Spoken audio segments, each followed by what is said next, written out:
Apakah berilmu itu berarti harus hafal dalil dari ilmu yang kita tahu? Tidak harus, karena masalah hafal atau tidak hafal itu disesuaikan dengan kemampuan. Tapi kalau kita hafal itu lebih bagus. Iya. Kenapa? Karena adanya hadis-hadis yang menganjurkan kita untuk menghafal. Di antaranya hadis riwayat Tirmidzi. Nabi Shallallahu Alaihi Wasallam bersabda, "Nadharallahu mra'an sami'a maqalati, fawa'aha wa hafidhaha wa addaha kama sami'a." Semoga Allah memberikan cahaya kepada wajah seseorang yang mendengar sabdaku, lalu ia memahaminya, lalu ia menghafalnya, lalu ia menyampaikan seperti yang ia dengar. Lihat ya. Nabi di situ mengatakan apa? Semoga Allah memberikan cahaya kepada wajah orang yang apa?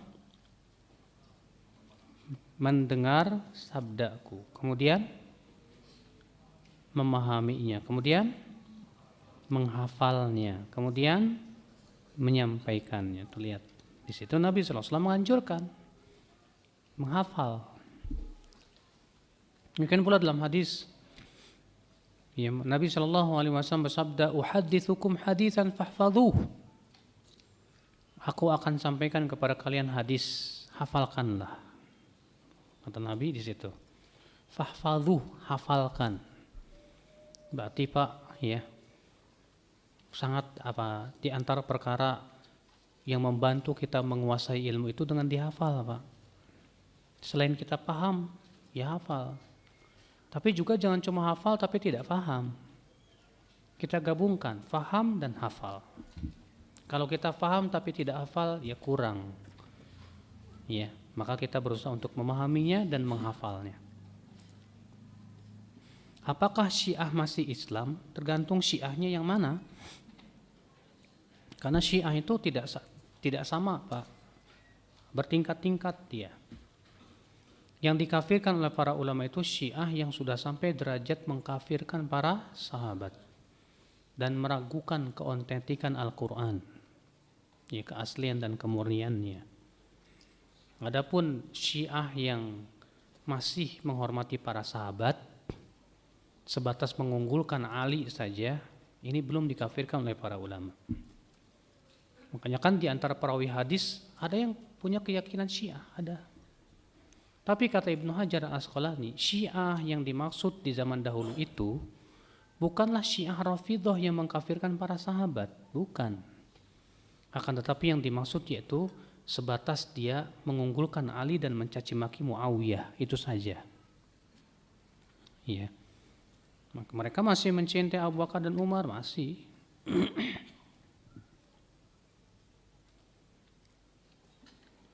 Bagaimana jika sikap kita menghadapi tuduhan batil terhadap dakwah salaf yang dilakukan oleh orang-orang Syiah dan Jil di media sosial? Memang subhanallah, memang ya Pak ya, sudah menjadi konspirasi mereka. Bahkan konspirasi ini bukan cuma nasional, bahkan internasional, Pak. Ya, bagaimana memadamkan dakwah sunnah ini? Ya. Caranya apa? Dengan cara menebar kedustaan-kedustaan terhadap dakwah. Dikatakan bahwa kita ini suka mengkafirkan, dikatakan kita ini ya berkonspirasi, membahayakan NKRI dan yang lainnya, subhanallah. Ini adalah kedustaan dan kebohongan-kebohongan yang tentunya Pak, kita harus jawab. Ya, ketika mereka menyebarkan di media dakwah, kita pun juga harus jawab dan sebarkan lagi di media dakwah tentang hakikat dakwah salaf ini. Ya. Coba kalau kita ajak misalnya bicara orang-orang awam. Dahulu yang memperjuangkan negara Indonesia ini siapa? Imam Bonjol. Dituduh Wahabi tidak? Tuduh Wahabi. Kiai Haji Agus Salim. Tuduh Wahabi tidak, Pak? Tuduh Wahabi. Dan beberapa lagi yang lain ya, bahkan ya Presiden pertama Indonesia Soekarno dalam bukunya beliau, apa judulnya itu, malah memuji Wahabi dan mengatakan bahwa itu gerakan untuk memurnikan Islam. Bukti-buktinya kuat sekali, otentik. Nah, coba kita sebarkan yang kayak ginian nih, ya, jadikan konsumsi buat orang awam. Bahwa ternyata kata siapa Wahabi membahayakan NKRI? Dah, ya. Kita juga sebarkan tentang bagaimana sikap ya, Ahlus Sunnah terhadap pemerintah, tentang haramnya memberontak, tentang haramnya menggibah mereka dan yang lainnya. Ya. Mengenai sosial media yang membawa rumah tangga saya bercerai karena suami saya yang tujuannya ingin memberikan nasihat dan mengenai sunnah, tapi ternyata malah menjalin hubungan. Nah kan, apa kata saya? Iya. Setan tuh pinter, Mas. Setan itu, kata para sebagian ulama berkata, terkadang setan membuka pintu kebaikan kepada seseorang untuk menjatuhkan kepada pintu keburukan. Niatnya setan membuka dulu, kamu akan berdakwah di sini. Tapi setan tahu kelemahan orang ini pada wanita. Maka mulai dia, wah buka di Facebook, isinya kajian.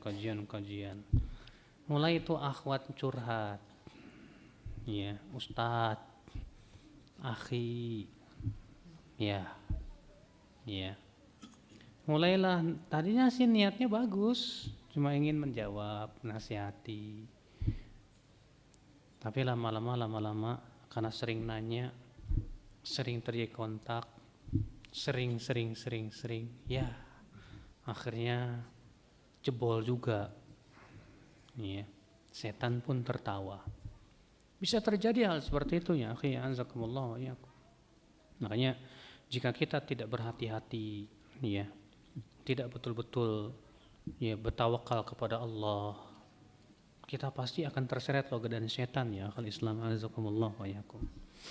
Makanya benar apa yang sudah kita sebutkan. Ini bukti, salah satu bukti ini Pak, dan ini baru satu, udah banyak lagi bukti-bukti yang lain. Iya. Adanya istri gara-gara Facebook akhirnya begitu, atau suaminya atau yang lainnya gara-gara media sosial misalnya, ya. Akhirnya malah ya gitulah, Allah musta'an wal istiqlal.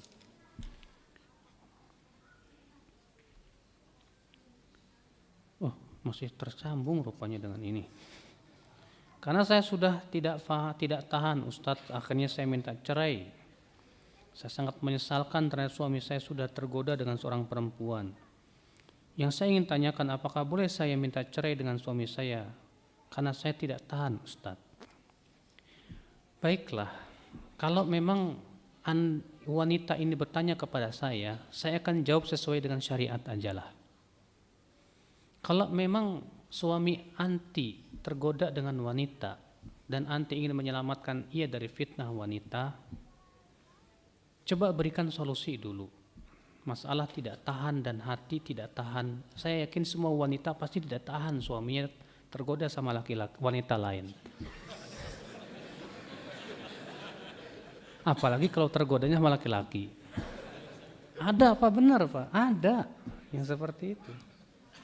Suaminya tergoda oleh laki-laki yang ternyata suaminya LGBT. Ada, betul wallah. Ya, saya waktu pernah ke Padang itu ada seorang akhwat curhat. Dia bilang suami saya semenjak menikah sudah 7 bulan tidak pernah menyentuh saya. Rupanya senangnya sama sesama jenis. Ya Allah, ya musibah deh. Nah kalau begitu, ya masalah tidak tahan memang semua wanita pasti tidak tahan, semuanya tidak tahan. Cuma cobalah berikan solusi yang terbaik buat suami, berikan nasihat yang terbaik kepada dia. Karena minta cerai itu sebetulnya bukan solusi yang tepat, bukan. Karena minta cerai itu justru yang diharapkan oleh iblis, la'anallah. Rasulullah sabda, ketika Allah turunkan iblis kemana? Ke dunia. Iblis meletakkan arasnya di atas laut. Wa ba'atha saroyah, lalu iblis pun mengirimkan apa? Pasukan-pasukannya. Dan adalah pasukan iblis yang paling dekat kepada iblis. A'dhamuhum fitnah, yang paling besar godaannya. Yaqulu ahaduhum, salah satu pasukan iblis berkata, aku telah melakukan begini dan begitu. Kata iblis, ma sana'ta syai'an, kamu belum berbuat apa-apa. Yang satu berkata, ma taraktu hatta farraqtu bainahu wa baina zaujati. Aku tidak tinggalkan ia sampai aku berhasil menceraikan ia dengan istrinya. Kata iblis, na'am, ni'ma anta, ni'ma ya anta, sebaik-baik pasukan kamu. Lalu ia pun didekatkan kepada iblis. Berarti Pak, ya, kalau bercerai, ya, itu mengikuti keinginan apa? Iblis sudah. Iblis berhasil, tertawa dia. Coba berikan solusi. Solusi pertama, berikan nasihat, Mas. Menurut Mas, dan Mas Masya Allah lebih baik dari saya dari sisi ilmu syariat. Berhubungan dengan wanita yang bukan mahram itu halal apa haram sih Mas? Biasanya kalau suami itu tidak ikhlas, dia akan marah. Kamu ngapain sih campur tangan? Ya sudah, kalau dia marah bilang aja, ya saya cuma ingin mengingatkan aja kok. Ya. Kalau ternyata anti tidak bisa mengingatkan, barangkali ada orang yang lebih dihormati oleh suami yang bisa mengingatkan dia. Barangkali ia mau sadar atau kembali kepada Allah Subhanahu wa taala. Atau solusi yang kedua yang paling berat. Udahlah Mas, nikahin aja dia. Iya. Daripada kamu berbuat maksiat seperti itu. Iya. Iya, kan dalam rangka menyelamatkan dia dari maksiat seperti itu. Tapi ini solusi yang paling berat buat wanita ini. Iya. Karena konsekuensinya dia harus lebih menahan lagi rasa panasnya itu gitu kan. Ya enak saja sehingga mau dimadu. Ya sudah. Kalau begitu, ya cobalah cari cara yang terbaik dan tepat buat dia untuk memberikan apa? Nasihat-nasihat yang terbaik.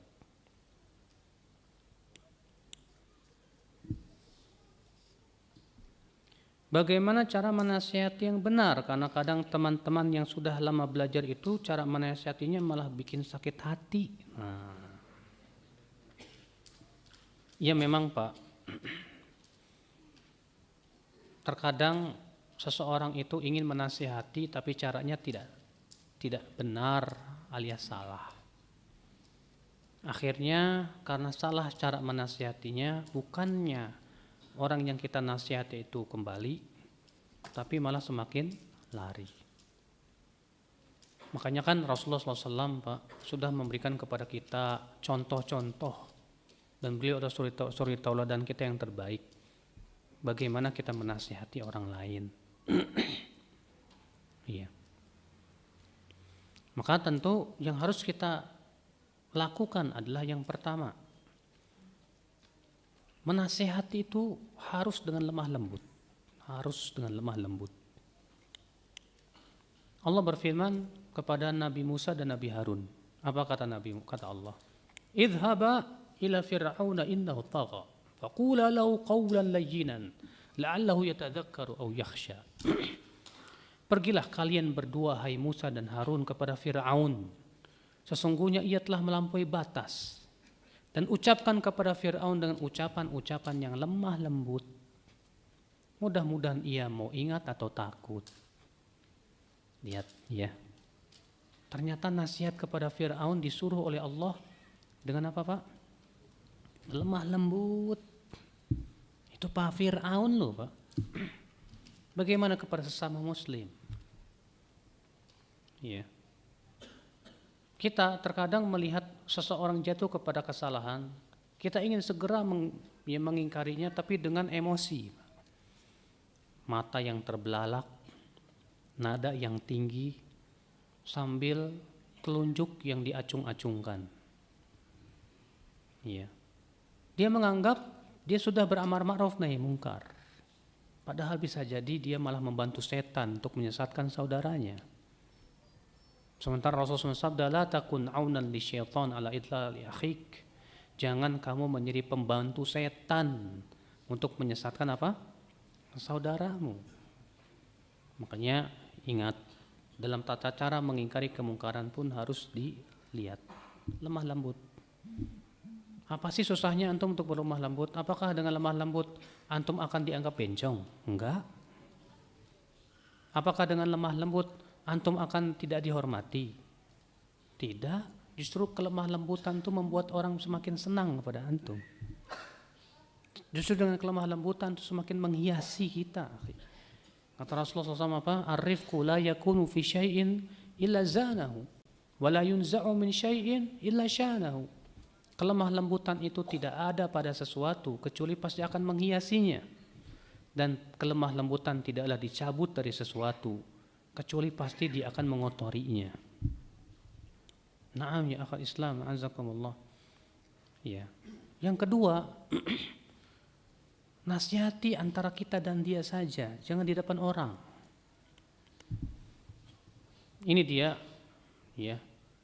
Imam Syafi'i mengatakan, la tansahni fil jamaah, insahni fi infiradi, kata beliau.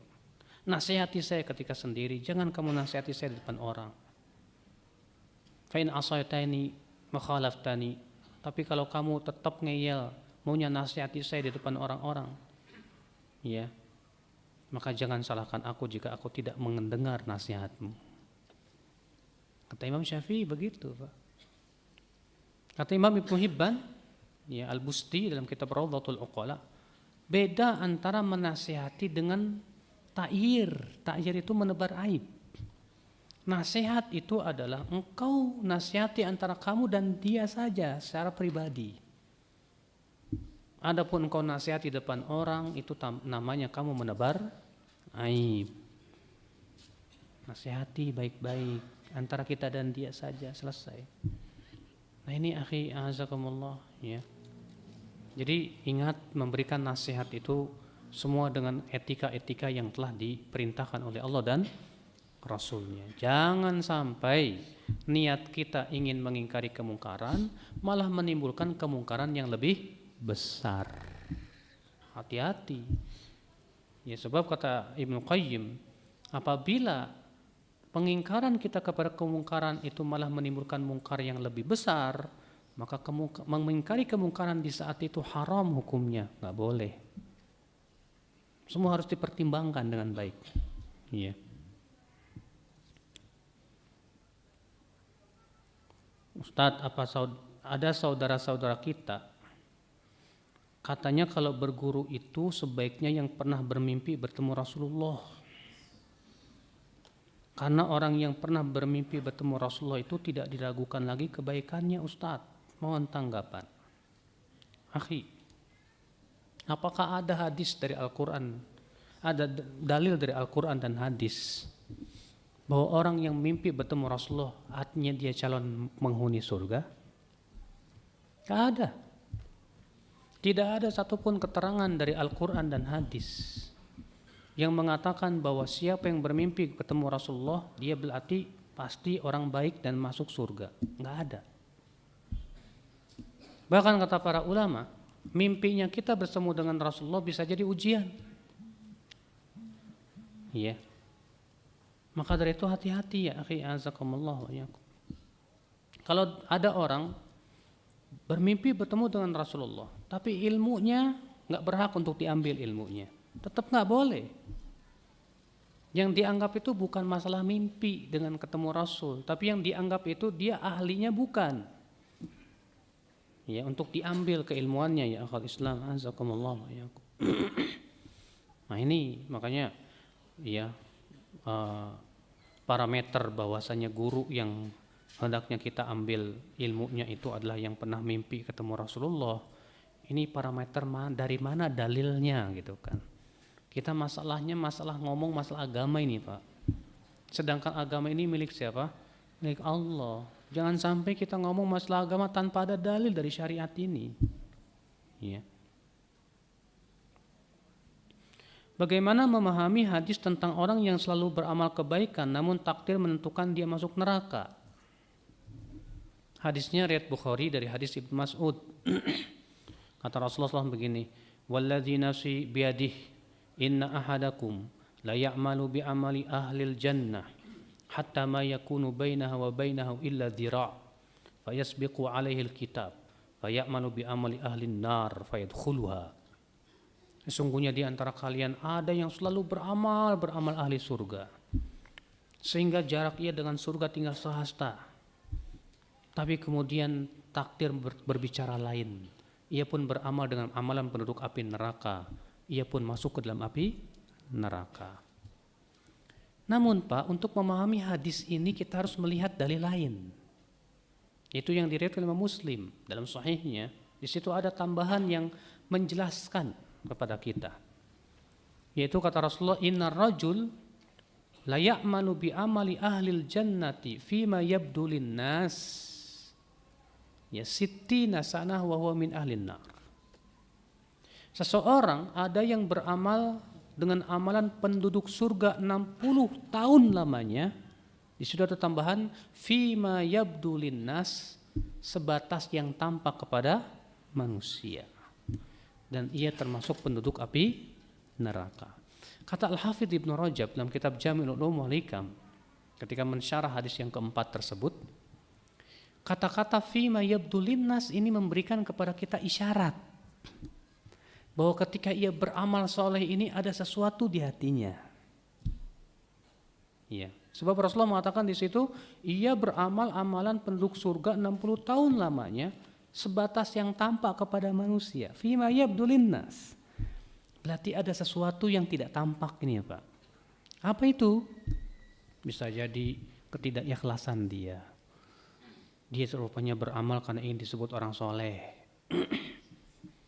Bisa jadi tertipu dengan banyaknya amal, sehingga ia merasa ujub. Lalu ia pun menganggap remeh maksiat. Bisa jadi di hadapan manusia dia baik, tapi ketika sendirian dia makhluk yang tidak takut kepada Allah Subhanahu wa taala. Ini semua memungkinkan, akhi. Adapun orang yang Allah tahu kejujuran hatinya dan dia bersungguh-sungguh beramal saleh dan menginginkan surga, gak mungkin tiba-tiba Allah sesatkan, gak mungkin. Iya. Semua pasti ada sebabnya ya akhul Islam, azakumullah wa iyyakum.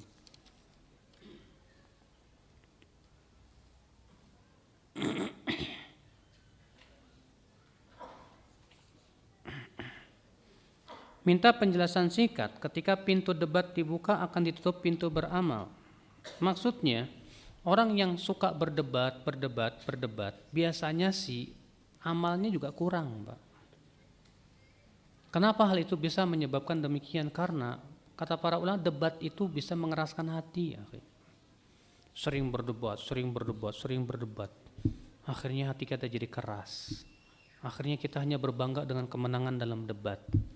Akhirnya kita ingin dilihat orang bahwa kita hebat nih. Yang seperti ini pasti Allah akan jadikan dia susah untuk beramal saleh.